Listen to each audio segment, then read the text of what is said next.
Today we're taking a look at the Audi R8 GT2, the most funny looking Audi R8 in my opinion. And we're gonna see if I can do somewhat well with it in a race scenario against AI. We'll talk about the quirk and features that I've noticed while driving it around Valencia in a standard aggressive setup. So let's get on track and take a look. So here we are at Valencia with the Audi R8 GT2, ready for a quick 10-minute race to test this thing out in competitive conditions. Oh, I thought this AI was gonna brake already. Being overtaken, but it's not a problem. We're here to test things out. We're not here to be a competitive mess. And one thing I found with the Audi R8 is that it feels very quick, and it feels very nice to handle, but also it is just a little more temperamental than the Maserati, I would say, which is strange because the Maserati is of course an Italian car,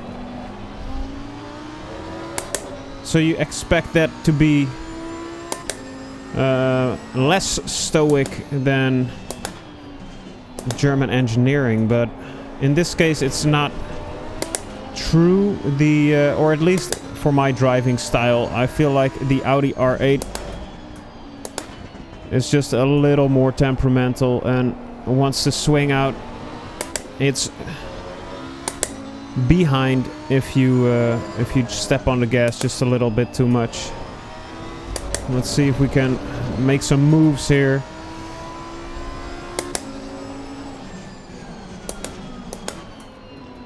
I think we can't.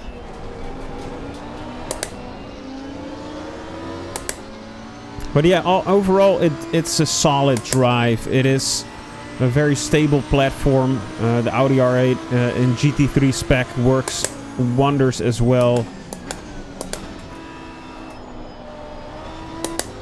So I hadn't expected anything else from the GT2.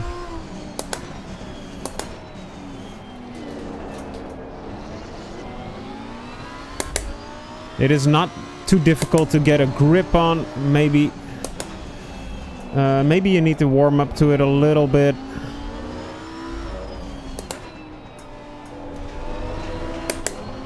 But I didn't have too much difficulty getting it to do what I wanted, and I feel like it's a very easy car to step into. It's a very competitive car to step into.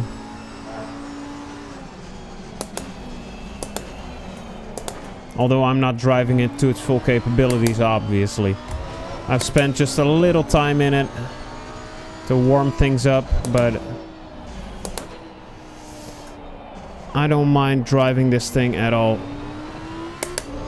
It's easy around the corners, if you trail brake a little bit, of course. As you can see, you can take curbs with it as well. That's no problem at all.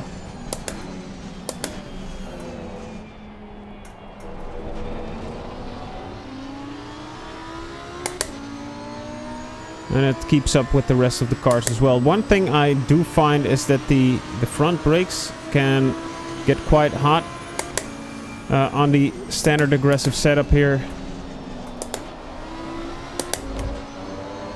Maybe the brake ducts need to be opened just a little more.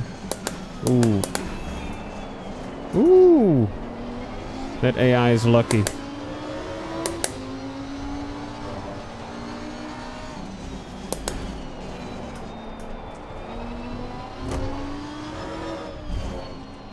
Come on, baby, come on.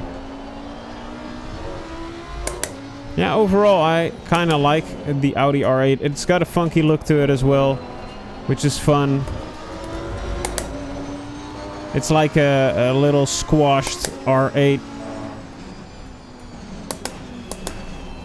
Ooh, nice overtaking opportunity here. Ah, geez, couldn't run wide.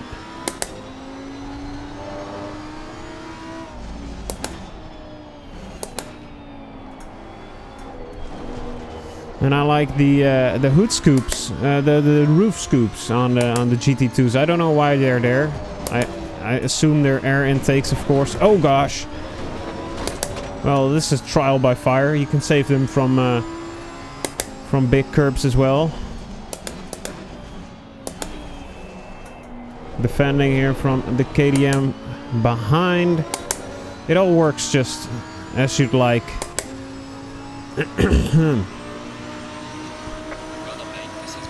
Not doing super fast laps, so forgive me.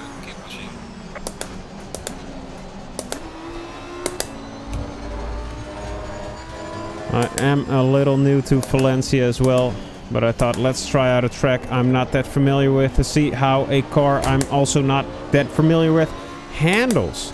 You gotta challenge yourself from time to time. Ooh. And while I'm learning a track and a car, we're also gonna be talking. I mean, you just gotta challenge yourself a little bit. Oh yeah, we got a good run here. Let's see if we can... Yes, we can take the inside. Hopefully he leaves us room. Brake a little bit early in this corner. Oh. Beautiful overtake. Let's see if we can keep the position now. I actually put the AI on 100% now. So that shows you how good of a driver I am.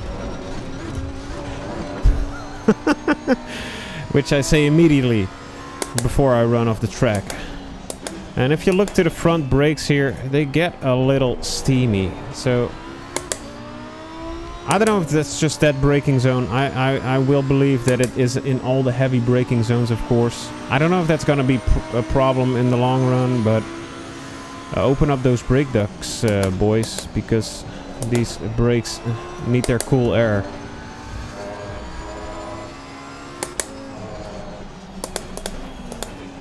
Oh, we're pulling away from the Maserati quickly.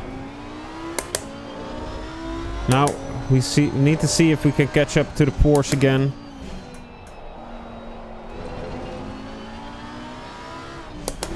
With a little bit of clean air in front of us, things are looking up. There I got a little bit too harshly on the throttle, I think. I had to correct the steering just a little bit, but nothing you can't handle with a little experience, I would say. Oh, all of a sudden AMG appeared behind us. But as you can see, it's even though I don't know the track that well, I can confidently drive this car. Not very fast, mind you, but it's not stepping out in any way I don't expect it to, and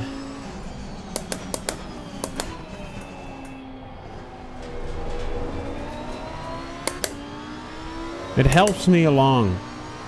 It is a very nice car like that. I still do believe that the Maserati is a better car.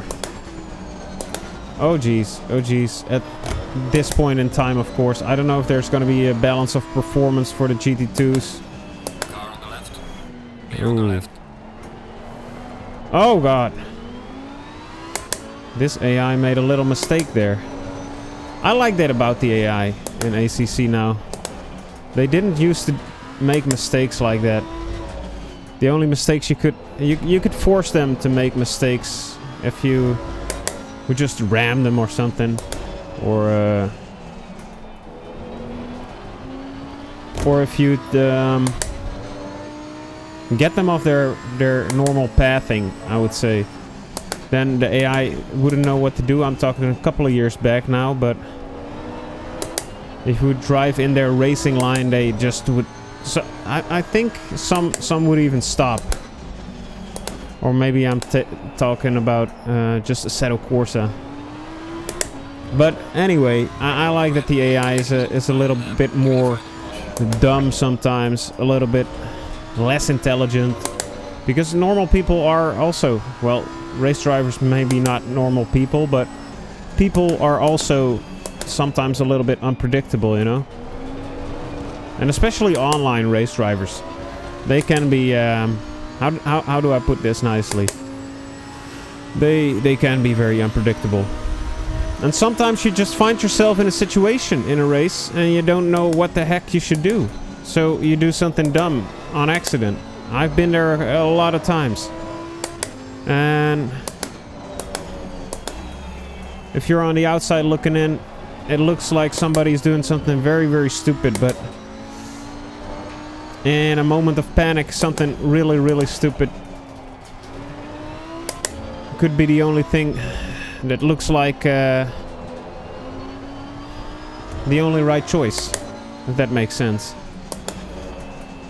This got very, very philosophical all of a sudden. Is that the right word? I don't know if it's philosophical, but we're analyzing human behavior in an Audi R8 review.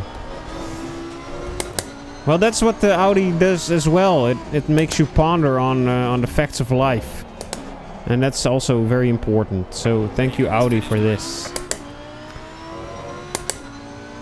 Alright, as you can see, I'm not very fast in the Audi yet. I've just picked it up this morning. Oh. It is savable from dumb mistakes like that. It is not unpredictable. It doesn't step out on you, and it's quite a likable car. Yes, that's it. So the Audi R8 is a solid GT2 car. It feels a little more loose than the Maserati or the KTM, but it still allows itself to be tamed by a somewhat experienced driver like myself. So you can probably do better with it. In the right hands, this car can perform with the best of them, and I think the Audi R8 is well suited for intermediates and veterans to ACC. Now let me know what you think in the comments down below, because I'm really curious. Thanks for watching, and remember guys, I love you. Mwah.